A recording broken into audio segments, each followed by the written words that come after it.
Olá pessoal, bem-vindos ao Tudo Pro Alto. Aqui quem fala novamente é o Gabriel Rubens e hoje vamos para a Holanda, mas não falar de Amsterdã ou Roterdã, que são as cidades mais comuns. Nós vamos para Haia, aqui juntamente com a Nilce Papini. Tudo bem, Nilce? Tudo bem, Gabriel.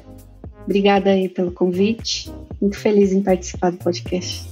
Que isso, eu que agradeço e já volto para ti para você se apresentar, né? Falar quem é você, o que você faz. Isso vai dar um contexto pra gente de como você foi parar aí na Holanda.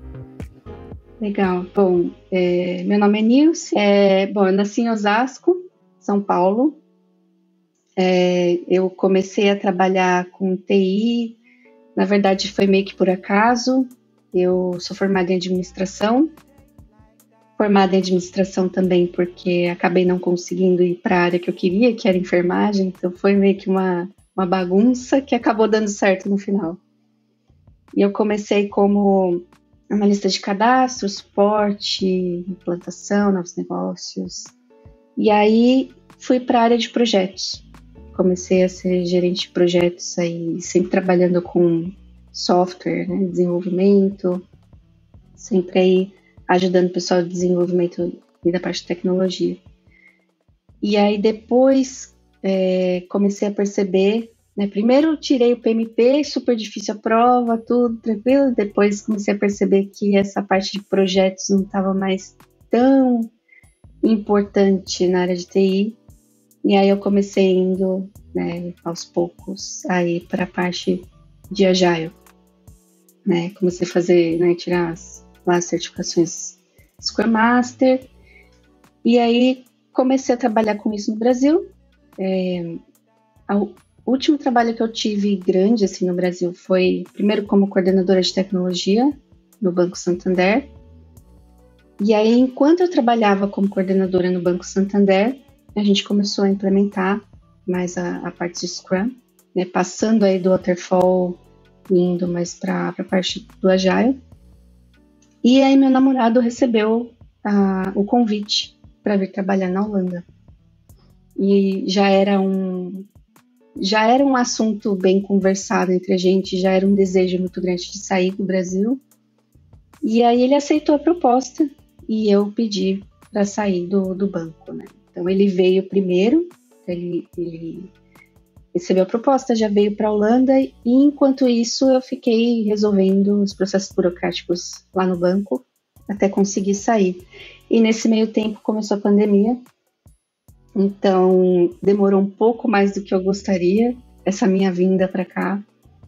Eles começaram a fechar as fronteiras, começou a ter lockdown, e aí eu meio que fui obrigada a casar para poder vir para cá com ele. Então a gente casou por procuração. É até engraçado, né, que ele participou pelo celular e eu casei com a minha mãe, que a minha mãe estava na procuração. Mas enfim, detalhes à parte. A tecnologia ajudou, pelo menos estava lá. Ajudou bastante. Isso foi, acho que o único ganho, né, em relação à Covid foi esse desenvolvimento da tecnologia, que teve que ser muito rápido, né? E aí a gente fez todo o processo e acabei vindo para cá. Então já tinha saído do banco, eu fiquei parada. Depois que eu vim para cá, eu fiquei um tempo parada. Primeiro porque eu não tinha muita confiança no meu inglês, né? Então, e outra, né? Eu vim para um país que se fala Dutch e é uma língua totalmente diferente, né? É uma coisa assim, de outro mundo pra gente. E quando a gente vem para cá, a gente não tem confiança em nada, basicamente, porque tá todo mundo falando outra língua, você não sabe se você vai se encaixar, todo mundo, né, europeu, a visão que a gente tem do europeu quando mora no Brasil é outra, né?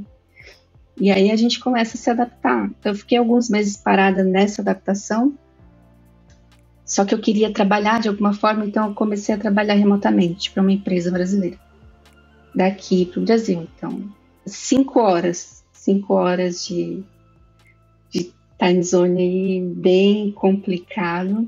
E foi no primeiro verão que eu passei aqui. Então eu via o sol se pondo às 10 horas da noite e eu só terminava de trabalhar às 11. Então eu acabei não aproveitando muito o primeiro verão. Então fiquei nessa empresa por não por muito tempo. E aí comecei a ter mais confiança, né? Porque você se vê aí numa situação que você precisa melhorar. Mas você começou a estudar inglês? Ou aí? Não, eu já tinha inglês. Eu já tinha um inglês meio que intermediário. Mas eu meio que me boicotava, assim. Sim. Eu acho que não é suficiente. Eu acho que eu preciso estudar um pouco mais. Então, eu já fazia curso. Antes de vir para cá, eu já fazia curso. Mas a gente nunca acha que é suficiente, né? A gente quer sempre estar ali no 100%, como se fosse possível, né? Enfim. Aí, depois de um tempo trabalhando nessa empresa e estudando inglês em paralelo, eu decidi me abrir para o mercado holandês, né? Além da língua, teve um outro aspecto que me preocupou bastante, que foi em relação a eu ser brasileira, eu trabalhar num viés mais de coordenação, mais de gestão de equipe, mais de liderança, que eu acreditei que por ser mulher também, acreditei por todos esses fatores ser meio que um problema já no Brasil, né, de preconceito e de não ser todo mundo que aceita, né, pessoas com essas características trabalhando no Brasil, pela própria área de tecnologia ser mais, né, mais amplamente aí, dirigida por homens e, né. Então eu tinha esses dois fatores que me deixavam um pouco mais receosa de tentar. Até que eu resolvi me abrir para esse mercado. E o primeiro dia que eu me abri, que eu atualizei o meu LinkedIn, eu já comecei a receber contato. Primeiro dia. Você nem aplicou, eles já começaram a te... Eu nem apliquei. Aplictar. Aqui é uma coisa muito interessante. Você está procurando qualquer tipo de trabalho aqui, que seja na área de tecnologia, atualiza o seu LinkedIn. Inclusive, tem algumas pessoas, alguns brasileiros que cobram para dar direcionamento de como você atualiza o seu LinkedIn para eles te encontrarem aqui. Eles te encontrarem, o que eu digo, headhunters. Aqui, você não vai ter uma empresa que tem o RH que vai procurar pessoas para trabalhar. São os headhunters que são pagos para te encontrar e para te dar o caminho direto ao RH das empresas. Né? Então, assim que você atualiza o seu LinkedIn, que você coloca lá as palavras-chave, que você deixa ele do jeito que os headhunters esperam, porque o que eles fazem? Eles simplesmente jogam algumas palavras-chave no LinkedIn, pesquisam e te encontram. É só isso que eles fazem. Então, você sabendo como atualizar é muito importante para você conseguir o contato deles aqui. Então, no primeiro dia eu já comecei a receber contatos, vagas muito boas. É bem importante você dizer no seu LinkedIn se você tem cidadania europeia, porque dificilmente uma empresa aqui vai te pegar se você não tem cidadania ou se você não mora aqui. Eles dão muito mais prioridade para quem é Dutch.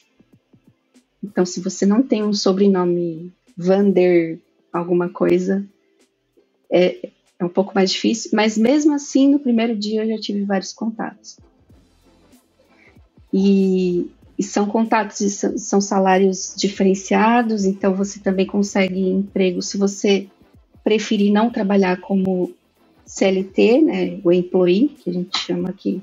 Você pode trabalhar como contractor, e aí o contractor você precisa abrir uma empresa, mas aí você ganha muito mais do que trabalhando diretamente para a empresa. Né? São duas opções que você tem. E naquele momento eu tive vários contatos, mas teve uma empresa que era multinacional e que não me pedia Dutch. E essa empresa que eu fui com o processo adiante e que eu acabei passando no processo todo. Não foi muito complexo, assim, como eu te falei, foi em uma semana. A entrevista. E como foi esse processo? O headhunter entrou em contato comigo, me passou para o RH, O RH me passou todos os detalhes da vaga e agendou a entrevista com o gestor da área e com o Agile Coach. Durante a entrevista, foi uma entrevista de meia hora.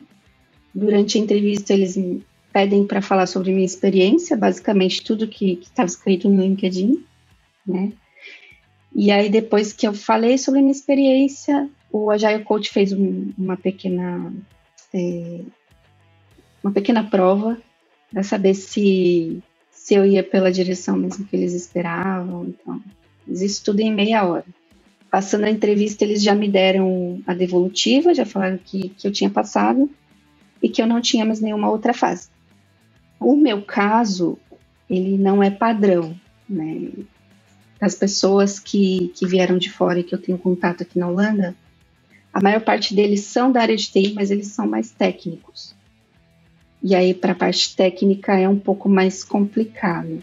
Tem que fazer normalmente um projetinho, né? Às vezes tu tem um live in code. São várias fases. Depende do seu perfil. Se você for um pouco mais júnior, eles pedem muito mais para você fazer uma prova. Mas se você tiver um perfil mais sênior e você fala, não vou fazer a prova, essa é a minha experiência, às vezes eles aceitam sem fazer a prova. Então depende de como você se porta e também se você já tem alguma experiência aqui na Europa. Porque eles consideram bastante indicação de empresas anteriores e experiências anteriores que você teve aqui. Uhum. E você tinha comentado que estava com um pouco de receio do inglês, né? Tipo, esse receio era verdade mesmo, assim, que tipo, tu ia ter dificuldade ou foi tranquila? Então, eu ainda não estou 100%. O que eu fiz para conseguir o trabalho? Eu me preparei muito para a entrevista. Muito mesmo. Porque ali eu acho que foi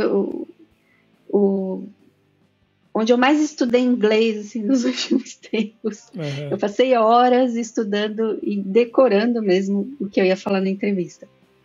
Foi o único momento que eu tive que realmente me preparar para esse trabalho. No dia a dia, eu trabalho numa empresa multinacional. A maior parte das pessoas não são nativos em inglês. Então, todo mundo tem algum problema com a língua. Não problema, mas alguma certa dificuldade em alguma coisa em relação a inglês. Né? O sotaque, então, a pronúncia, sim. Tem pessoas... Eu trabalho com pessoas da Europa, trabalho com pessoas da Ásia. Então, tem gente da Malásia, tem gente das Filipinas, como tem gente de Portugal, também falo português. Então, tem gente da Espanha, às vezes a gente fala espanhol. Mas a língua oficial da empresa é o inglês. E tem muito aqui na Holanda, né? Tem muita empresa multinacional aqui procurando. Tá bom, então, tu passou do processo da entrevista, né? Todos eles, e é hora de começar a trabalhar. E aí tem uma dificuldade, eu acho que diferente de um desenvolvedor, programador, né? Que acaba recebendo muito, né? O que vai fazer, principalmente quando não é a lead ou tech lead, assim. Você tem que ensinar, né, a equipe. Como Scrum Master, é parte do teu papel facilitar o trabalho da equipe, né? Então eu queria saber, tipo, quantas equipes tu trabalha e qual que é a configuração dela, assim, de nacionalidades, assim. Hoje eu trabalho com 4 equipes. Eu sou a Scrum Master que mais tem equipes na empresa, inclusive é uma reclamação minha. Mas enfim, tenho 4 times. Eu tenho 2 deles que todos os membros dos times são da Ucrânia. Inclusive, durante a guerra, no início da guerra, tive que lidar bastante com essa situação, que para mim foi muito difícil. A gente nunca espera ter esse tipo de realmente problema pra lidar, né? Tipo, você tem que dar um apoio. E, tipo, não é uma coisa que a gente tá preparado, né? Eu tenho amigos ucranianos na Ucrânia e mesma coisa, continuo em contato, mas eu não sei o que falar, tipo, não sei o que fazer, não, né? Porque, tipo, difícil. Eu pensei muito nisso, eu falei, cara, eu não tô preparado. Eu já tive pessoas com depressão, problema familiar, perda, tudo que tu vai aprendendo, né? E aí fala, cara, agora eu não sei o que falar, tipo... Então, pra ti, né, foi mais direto. Foi mais ou menos um mês, assim, tentando lidar com a situação. As pessoas, a maioria estavam em Kiev, então elas tinham que procurar um lugar para ficar. E aí a gente teve que planejar. Foi um erro da empresa também, né, que a gente conversou depois. Já existia o risco da guerra acontecer, e a gente tem pessoas de outras nacionalidades em outros times, então eles poderiam ter feito um mix, né, de nacionalidades, para não ficar 100% dependente das pessoas que estavam, né, ali com risco de não conseguir trabalhar. Então a gente ficou um bom período esperando essas pessoas se estabelecerem, porque não teve um planejamento muito eficaz com a parte de gestão. Mas, então, 2 times são ucranianos, e os outros 2, eu tenho pessoas de Portugal, da Espanha, pessoas da Lituânia, tem pessoas da Inglaterra, tem também da Holanda, bem misturado, assim, mais concentrado na Europa. E aí tem outros Scrum Masters com outros times que ficam na Malásia, mas aí como o time zone é muito, muito diferente, eles já têm Scrum Master lá para eles, exclusivo para eles lá nessa parte do globo, né?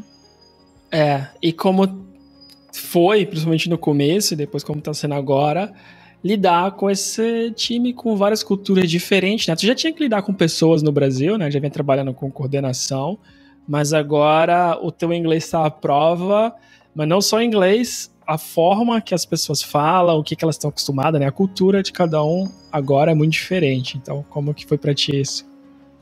Para mim, a maior diferença que eu percebi foi em relação à transparência. Aqui na Europa, eles são muito mais diretos. Então, se eles não gostam do seu trabalho, eles vão falar. Eles não vão falar seu chefe ou pelas suas costas, com o coleguinha, como é no Brasil normalmente, né? Então, eles são muito diretos. Eles não têm papo na língua. Então, quando eu comecei, eu sou uma pessoa muito de anotar bastante. Então, eu estou conhecendo os times, eu estou entendendo como funciona o processo da empresa, então eu sempre anotei bastante. Eu tenho vários cadernos já usados aqui, né? Eu acho que também faz parte do Scrum Master, né? No início você tem que entender, então você faz muitas anotações até do que precisa melhorar e etc. E tem até um caso interessante que um deles, durante uma reunião, eu ainda estava como observando, né, e ouvindo para tentar entender como eles faziam, para ver como a gente poderia ajustar o processo e melhorar. E aí ele parou a reunião e me chamou e falou: o que você está fazendo? Por que você anota tanto? Você anota tanto que me dá até agonia de ficar olhando para você. E aí eu falei para ele: eu estou anotando os pontos que eu acredito que sejam importantes para apresentar para vocês um plano para melhoria em relação a Scrum e como a gente pode, né, direcionar o time. E aí ele falou: não, porque eu não consigo te entender, porque você não fala, você só ouve e você só anota. Eu falei: será que é melhor para você se eu fechar minha câmera, talvez? Não sei. Porque se eu te incomodo. Porque você tá me vendo anotar, certo? Enfim, sei que depois a gente... Mas tipo, isso foi na frente de todo mundo, assim? Foi, na frente de todo mundo. Oh, alright. Na frente de todo mundo. E, inclusive, eu fiquei fim de semana todo pensando: gente, o que eu faço, né? Por que eu tô fazendo de errado? Então, às vezes, pensando... Fazendo nada. A gente traz pra gente, né? A gente acaba trazendo pra gente. Será que eu tô muito devagar? E aí depois eu conversei com ele. Perguntei: o que aconteceu? Por que você foi tão grosso, tão direto em relação a isso? Por que isso te incomoda tanto? E aí ele falou: que o Scrum Master anterior, ele costumava fazer de um jeito, sabe?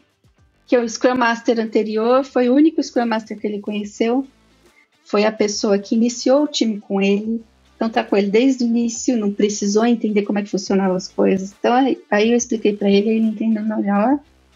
Ele, agora eu entendi, tal, mas... E aí eu falei para ele, se você tem algum feedback para dar para uma pessoa, né, a gente já aproveita para ser coach, né, nessas horas. Se você tem algum feedback para dar para uma pessoa, se for positivo, você fala na frente de todo mundo.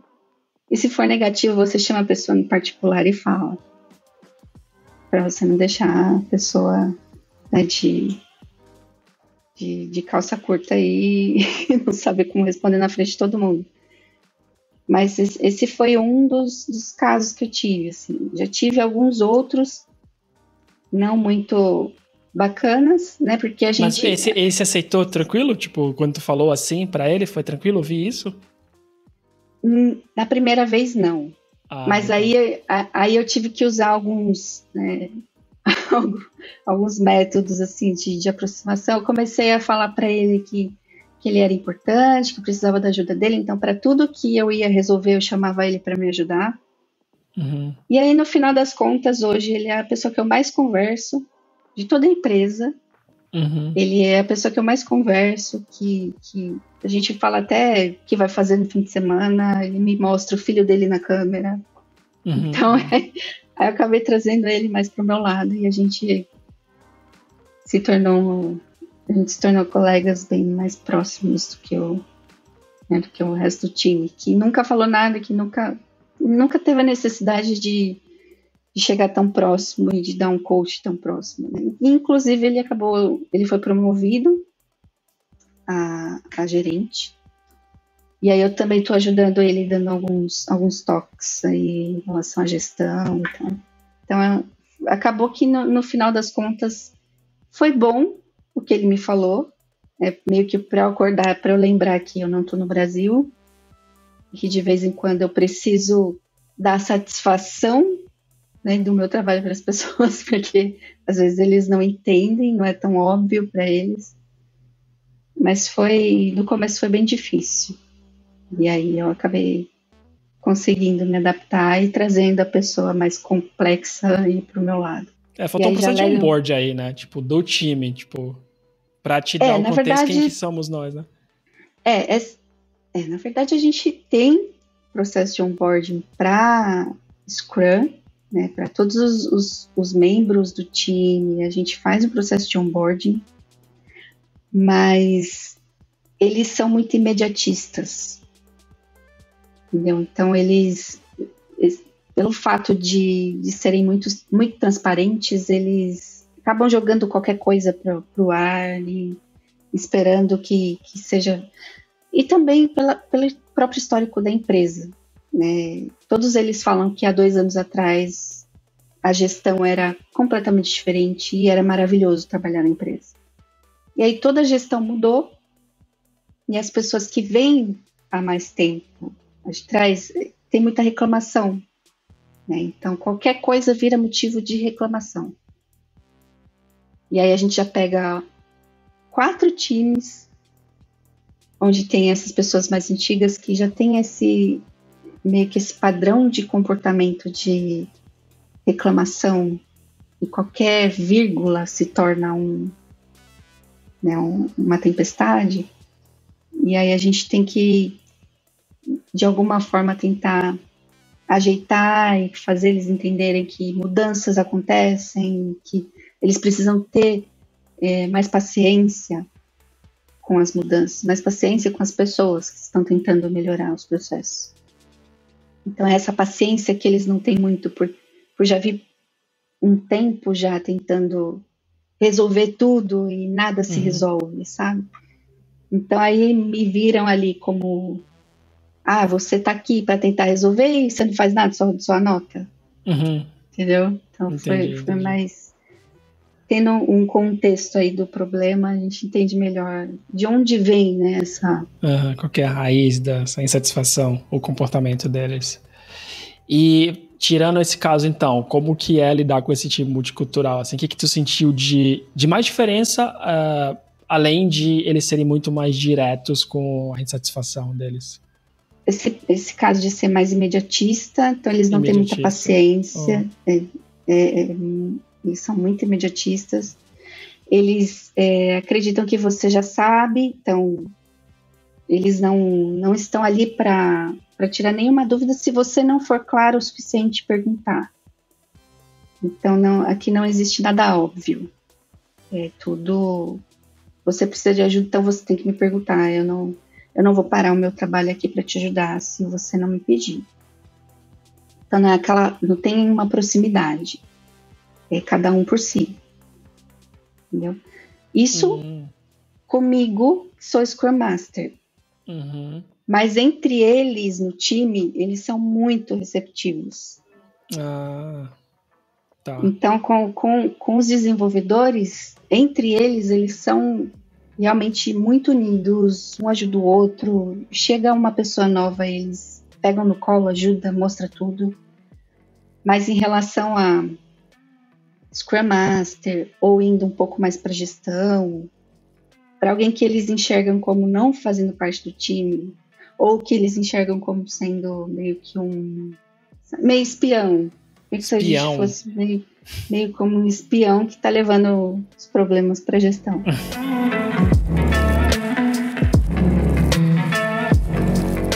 Nessas tuas iterações também, porque tem várias nacionalidades, né? E tu sentiu alguma diferença de, tipo, alguma tendência? Ou são só mais pessoas que tu fala assim, essa pessoa aqui é muito mais direta do que a outra? Ou não, tem uma tendência de, tipo, olha, o pessoal desse país aqui se comporta um pouco dessa forma. Tu falou que tem muitos ucranianos, o pessoal daqui dessa outra forma. Tem muitos ucranianos, tem muitos portugueses agora.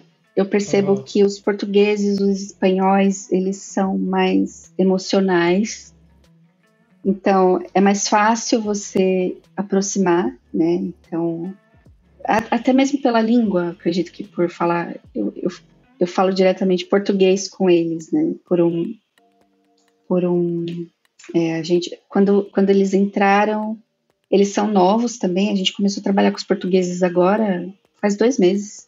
Eles integraram os times. Eles são sempre muito receptivos.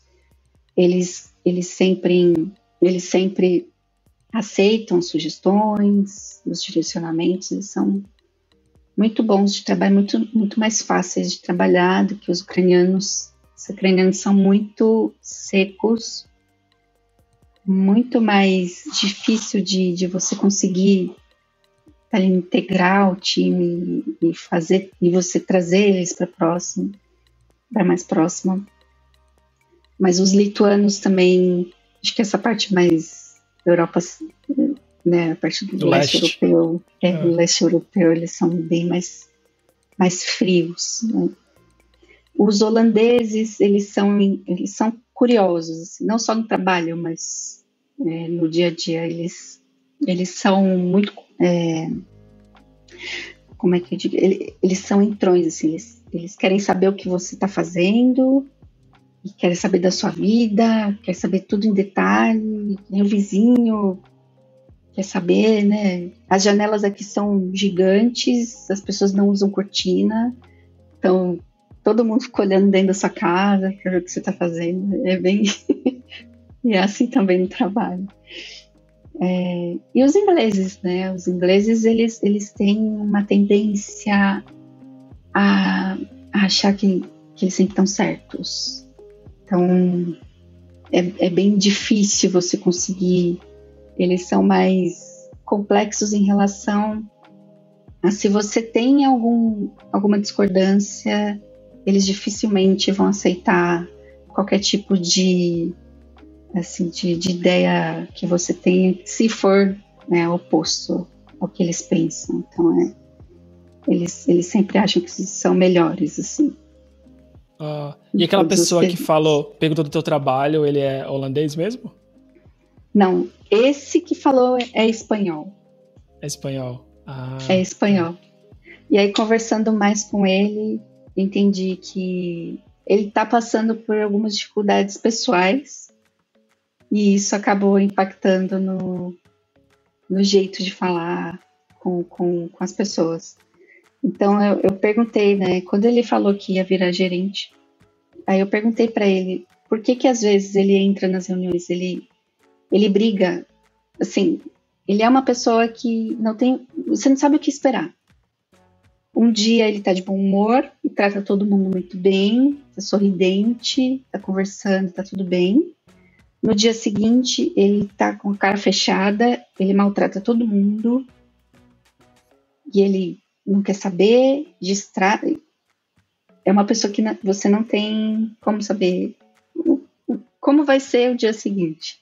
Então, mas é uma pessoa que você consegue ver na cara dele. Fica claro o que tá sentindo, né? Tu falou de ser mais emocional. Super transparente. Muito mais emocional, super transparente. E aí tem uma outra pessoa que é eu acredito que essa pessoa seja o mais complicado da empresa toda. Que ele trabalha na empresa há 15 anos, ele nunca trabalhou em outro lugar. Então ele tem um histórico, né? Aquele histórico que eu te falei de eu já vivi numa época boa nessa empresa e agora tá tudo uma droga. Tá, hora de abrir o LinkedIn, talvez, né? Então, a gente eu tava falando com outro Scrum Master, eu falei, talvez a gente pode criar um perfil para ele e começar a distribuir currículo para os recrutadores entrarem em contato, porque ele é uma pessoa realmente insuportável. Ele faz de tudo. Você entra na reunião na daily e você fala, bom dia. Ele fala, bom dia para quem? Tá vendo que tem uma guerra ali na Ucrânia? Uhum. Tem crianças sendo Então vamos agradecer estupradas. que a gente não tá, né, numa guerra, né? Então, e vamos, sei lá, doar para quem não tá conseguindo. E aí, todo dia. Aí você vai na retrospectiva, é só problema. Só problema. Porque você não tá fazendo seu trabalho. Porque a empresa, a gestão não tá fazendo o trabalho dela. E aí é carregado, né? O time fica completamente carregado de mau humor.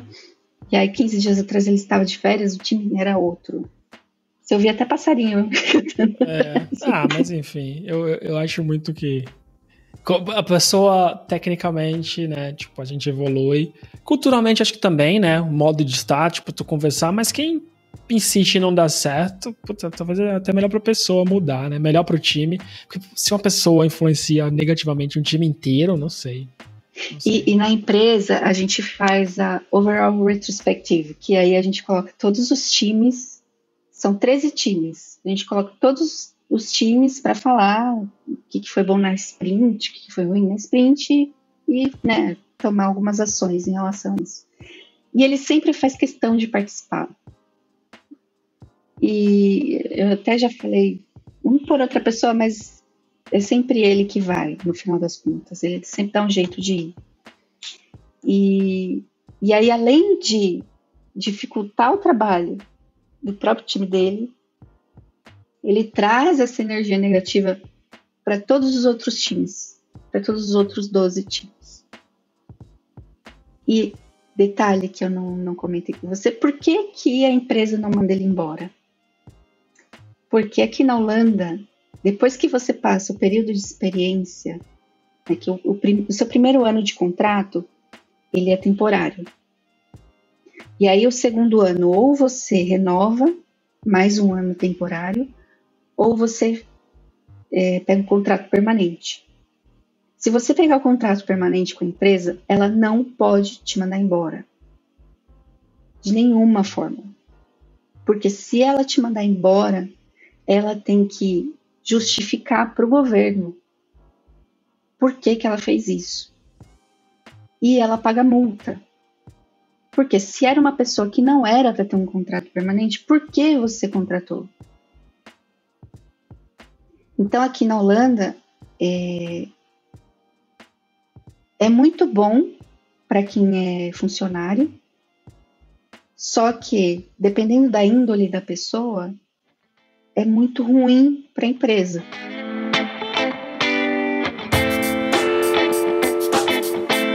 Me fala um pouco como está sendo morar aí.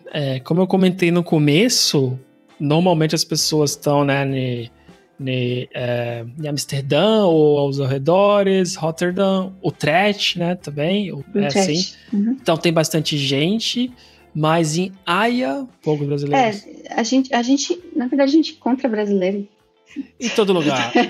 Eu ainda não tenho uma viagem, eu acho que eu não tenho nenhuma viagem que eu passei mais de um dia que eu não ouvi português do Brasil. De português de Portugal também, principalmente quando tá na Espanha, mas não tem nenhuma viagem que eu não ouvi português do Brasil. Aqui em Haia é mais difícil de você achar brasileiro comparando com Amsterdã e Rotterdam, porque aqui não tem muitas empresas multinacionais em Haia. Em Haia fica mais essa parte jurídica, né? Tem ali praticamente todos os consulados ficam aqui. Então vem muito mais esse pessoal da parte jurídica morar para cá. E as empresas de tecnologia estão mais concentradas em Amsterdã, em Rotterdam, também Eindhoven. Eindhoven é um lugar que tem bastante brasileiro, que ficam muito mais para o sul e até mais perto da Alemanha e da Bélgica do que de Amsterdã. E por que eu vim morar, né, em Haia? Porque a empresa que o meu marido veio trabalhar, ela tinha filial em Amsterdã e filial em Haia. E aí a gente veio visitar Haia para ver onde a gente gostava mais. E a gente não tá numa vibe assim de tanta farra, tanta festa, né? Que tem em Amsterdã. Amsterdã é barulho o tempo todo, é gente para cima e para baixo. E em Haia é muito bonito, muito organizado. Aqui é impressionante, assim, toda esquina tem flores, sabe? É lindo, lindo. E sem contar também que aqui tem a praia. Então, que a gente imaginou no momento que a gente veio que a gente ia aproveitar bastante, mas que no final das contas a gente acaba ficando muito mais para dentro e fora da praia, porque venta muito aqui. Agora no verão a gente consegue aproveitar mais, mas a maior parte do tempo a gente vai para ficar vendo o pessoal fazendo kitesurf, porque durante o inverno a praia fica mais cheia do que durante o verão.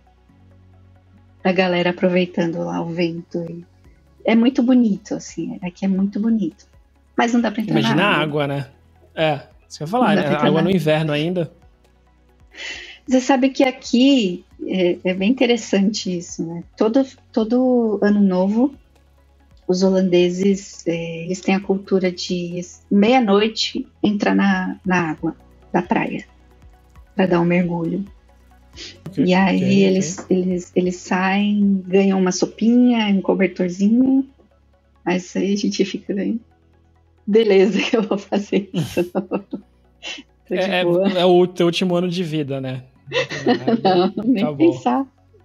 Nem pensar. Mas para eles é claro, né? Eles nasceram aqui e a parte... outra coisa muito, muito interessante aqui em relação à saúde. A gente que vem do Brasil, a gente está acostumado a tomar antibiótico para qualquer coisa, anti-inflamatório. Dá uma dorzinha aqui, você vai lá e toma sua dipirona. Primeiro que dipirona não existe. Né? Uhum, sim. Aqui é tudo paracetamol. E aí você vai no médico, se você tem qualquer coisa que você tem, você vai no médico, ele te manda tomar paracetamol e sopinha quente, ou um chazinho. Sopinha. Ou um chazinho. Por quê? Eles estão acostumados, desde que a criança nasce, eles colocam a criança no tempo, assim, para se acostumar mesmo. Uhum. Então eles se recuperam muito mais fácil do que a gente. Que eles não usam esses artifícios, eles não precisam. Uhum. A gente sempre se protege demais. No Brasil você vê a galera colocando roupinha em husky siberiano. Uhum. Sim. Esse costume de se proteger demais. Aqui não tem, então eles têm muito mais anticorpos, eles estão muito mais preparados para o tempo do que a gente. Então eles entram nessa água, eles estão tranquilos. Eles entram, pegam vento, uma ventania terrível, terrível. Tá tranquilo. Sim. Eu já tive também aí um pouco mais nessa parte. Faz tempo, foi também uma viagem muito rápida e uma das coisas que eu vi era isso. O vento era constante. Eu não sei se isso era lá para março, abril, assim. Eu não sei se foi o dia que eu peguei, mas isso foi uma coisa que ficou muito claro, assim. Tipo, eu vinha da Bélgica pra lá e chegando ali, assim, era muito... Ventava muito mais. O dia inteiro, o tempo inteiro, foi de manhã à noite, ventando, e tava tudo bem pra todo mundo, pessoal. Tipo, de camiseta, eu tava de casaco, não é casaco, mas com uma lã, e aí a jaqueta por cima, né, e tinha uns velhinhos andando de bermuda, camiseta, porque tava aquele sol falso, né, que é aquele que tu tá dentro de casa, tu olha pela janela e fala, tá ok. Aí você sai e tá lá, sei lá, 8 graus.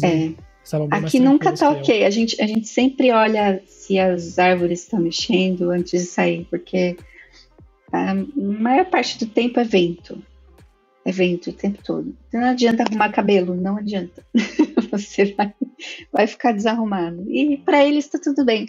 Aqui você não pode usar guarda-chuva, porque vai sair voando, vai quebrar. Não, capa de chuva. Aí você faz sua malinha. Você vê, tá sol lá fora? Tá, mas leva sua capinha de chuva. Porque o tempo aqui faz... Você muda assim... Muito rápido. De uma hora para outra, muito rápido.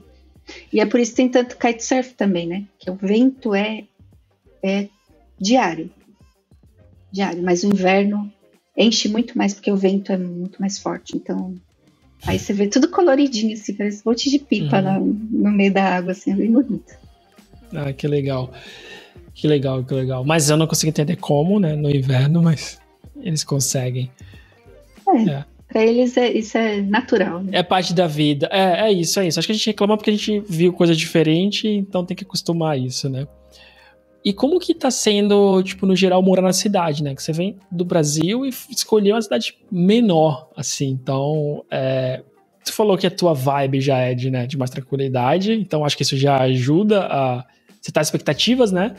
Mas como que tá sendo morar aí? Tipo, opções de lazer, coisa pra fazer... Olha, aqui tem tudo. Acho que a única coisa que a gente sente falta é uma montanha, né? Porque é tudo muito flat. Muito flat. Tá. Você faz tudo de bicicleta, dependendo da velocidade do vento. Senão também fica impossível. Sério, o vento impede andar de bicicleta? Impede. E ele sempre tá contra você. Você vai pra direita, o vento tá vindo contra você. Você vai pra esquerda, tá vindo contra você. Não tem jeito. Parece que ele fica em círculos, né? Mas eu te falei, a cidade é linda. Eu moro aqui perto da praia. Então tem a praia, tem lagos, tem patos espalhados por toda a cidade. Tem cisne aqui do ladinho, um casalzinho de cisne. Então cada lago tem um casal de cisne. E eu não sei como é que eles aparecem ali, mas é impressionante, é muito bonito. O único problema aqui são as pessoas que são mais velhas.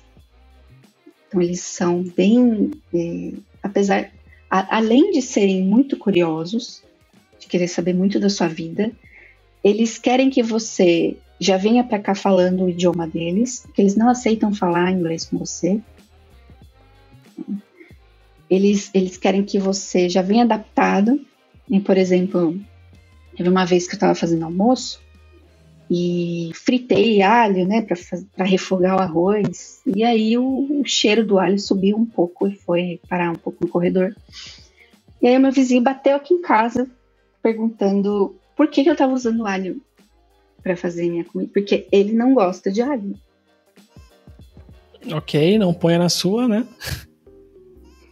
Aí eu falei, olha, você pode fazer a sua comida do jeito que você quiser. Eu não tô te convidando para comer na minha casa. Então, não sei qual que é o problema. Daqui a pouco o cheiro some, não se preocupa. Tá, ele vai sumir. No dia eu fiquei assim, não é possível. E meu marido, ele tem um projeto de dados, né? E ele criou um servidor aqui dentro de casa e ele tá assinando um link de 10 gigas aqui para casa. que não é comum aqui. Aqui, o máximo é 1 giga para residencial, né? Mas como a gente tem empresa, a gente conseguiu... Só que a gente mora num condomínio e a gente foi até pedir permissão para eles, né? Porque a gente não sabe como funciona. A gente foi falar, olha, a gente vai contratar um link de 10 gigas aqui para casa. Não se preocupa, a gente vai pagar tudo, a instalação, a gente vai pagar mensalidade, tá tudo no nosso nome, não vai impactar vocês em nada, vocês não vão perder sua internet, nada. Aí vem um vizinho e falou, não, você não pode fazer. Falei, por que não? Não, porque eu não quero. Você tem que dar mais motivos do que isso, porque você querer ou não pra gente, tanto faz. Não é você que vai pagar. A mesma coisa que eu pensei do outro. Você não quer, não pegue pra você, né? Sei lá, tudo bem, continua com 1 giga. E aí ele quis dificultar de todo jeito. Veio uma comitiva da empresa Eurofiber aqui pro prédio para conversar com os moradores, para explicar que não ia impactar em nada. Só assim eles liberaram. Meu Deus, tipo, que isso? Eles são muito, muito entrões, assim. Eles acham que eles podem decidir o que você vai fazer na sua vida. Mas tu acha que isso é com vocês? Ou, tipo, tu vê situações desse um com o outro, entre eles também? Eu acredito que seja com a gente. Primeiro porque a gente mora num edifício. Tem edifício, né? Tem 4 andares o prédio. Aqui só tem prédio pequeno, é baixo aqui em Haia. A gente mora num lugar que não é... O padrão não é tão baixo, né? Então, para um holandês médio, conseguir morar aqui é difícil.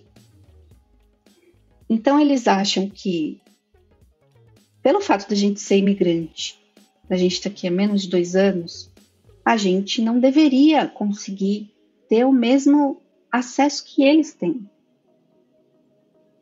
Então, eles tratam a gente como se... você está morando aqui e você quer fazer parte dessa comunidade, mas você não fala holandês. Aí você frita alho aí. A gente não faz o choca alho no arroz. Nossa. Aí, como que você chega? Você chega do Brasil e vem aqui querer pôr um link de 10 GB? E tudo eles falam assim. É engraçado, tem um casal de amigos que estão reformando a casa e aí eles querem colocar tudo do jeito deles. E eles não se importam de pagar um pouco mais caro, né? E eles vão nos lugares para comprar as coisas, as pessoas falam, mas isso é muito caro. O vendedor que fala isso. Tem certeza que você quer comprar isso? Mas isso é muito caro. Caramba. Por que você não continua com o que você tem lá? Que dá para usar mais e tal. E aí é a mesma coisa aqui. Por que você quer pôr esse link? É muito caro. Mas eu que vou pagar. Não vai sair do seu bolso. Aí teve outra situação. Aqui no prédio, aqui na Holanda toda, é muito comum você ver carro elétrico, né?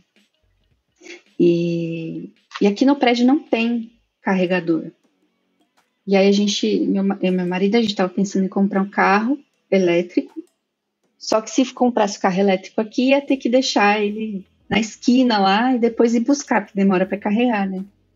E aí meu marido falou, não, eu coloco, né, o negócio aqui, vamos ver quanto é, a gente põe aqui no prédio para eu usar.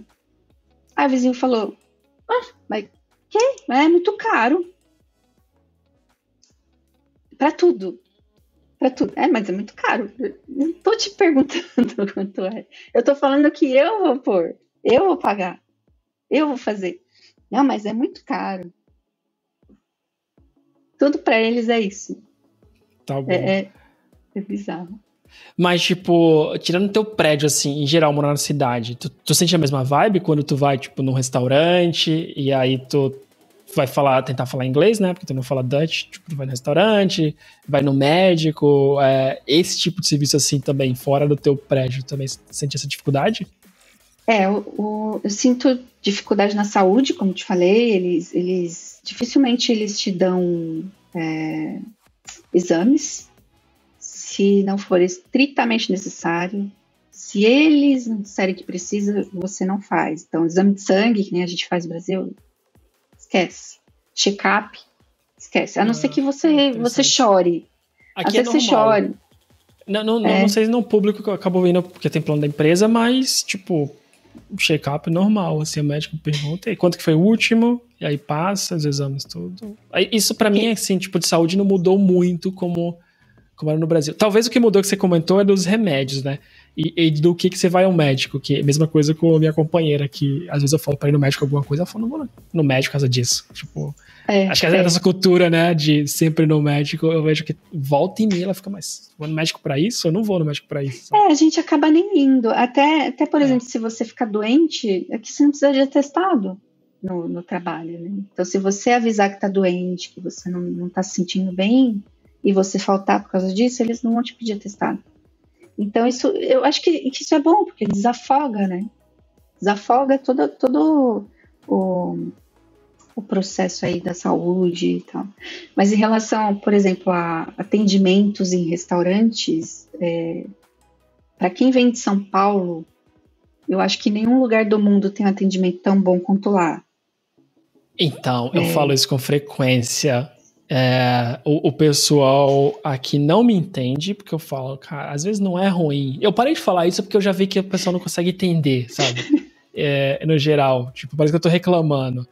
Não, eu falo assim, às vezes não é ruim, mas falta alguma coisa, sabe? Falta aquela simpatia do paulista, né? Aquela lembrar assim, o que tinha. Não bem de paulista, mas aquela coisa de você é meu cliente, eu vou te tratar bem.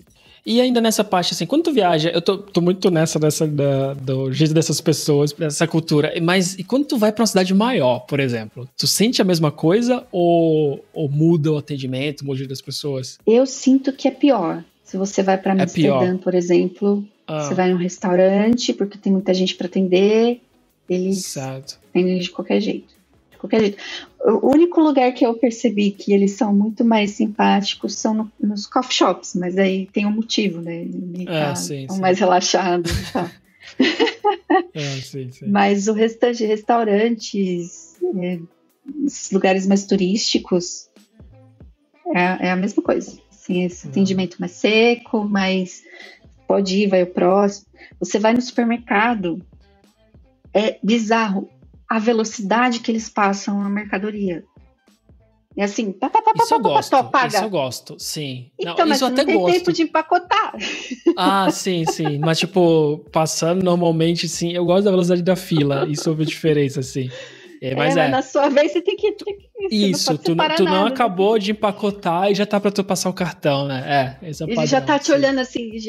Isso, então tu vai pro ladinho, já começa a passar outro aqui do outro lado. Aqui também é assim, mas apesar que essa parte rápido. Eu até gosto. Sim. São quase com a máquina ali. Mas assim, no geral, é muito bom viver aqui. É muito bom, porque você tem muita oportunidade. Em relação às pessoas mais jovens são mais receptivas, né? Eu acho que em qualquer lugar do mundo, os velhos são mais avessos, eles não aceitam muito essa coisa de imigrante, tá roubando o trabalho dos jovens e tal. Mas a Holanda, por muito tempo, ela obrigava assim, todo e qualquer tipo de trabalhador a falar Dutch. Né? Só que aí ela se viu obrigada a abrir mais espaço pro imigrante, porque ela sozinha não consegue toda a oferta, né, para toda a demanda que ela tem.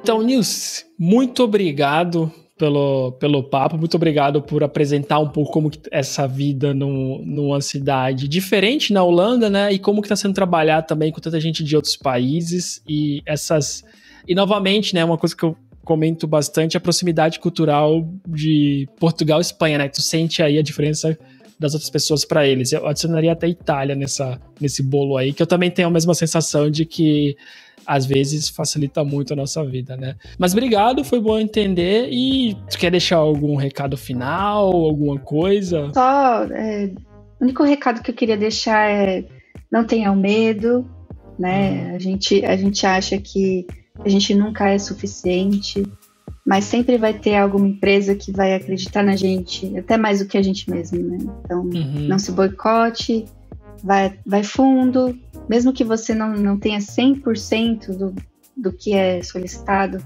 tenta, porque você vai conseguir. E assim, vem pra Europa, gente, porque é maravilhoso para trabalhar. Bom, é isso, para aí. Então, obrigado mesmo e até a próxima. Obrigada, Gabriel.